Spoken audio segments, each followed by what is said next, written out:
এখন রাত 2:30, পৌনে 3টে বাজছে। আমরা বেরিয়েছি 2 মক্কেলে, হঠাৎ করে প্রোগ্রাম। কোথায় যাব ঠিক নাই, সাংঘাতিক বৃষ্টি পড়ছে। বৃষ্টিটাও দেখে দিচ্ছি, ঘুরবে কোনটা দিয়ে বললো না। যাই হোক, পরে দেখাচ্ছি বৃষ্টিটা। এই যে বৃষ্টি,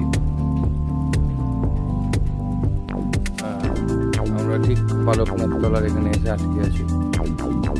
এই যে বালকনাথ তলা, এই যে আমাদের পুরোনো কাউন্টার।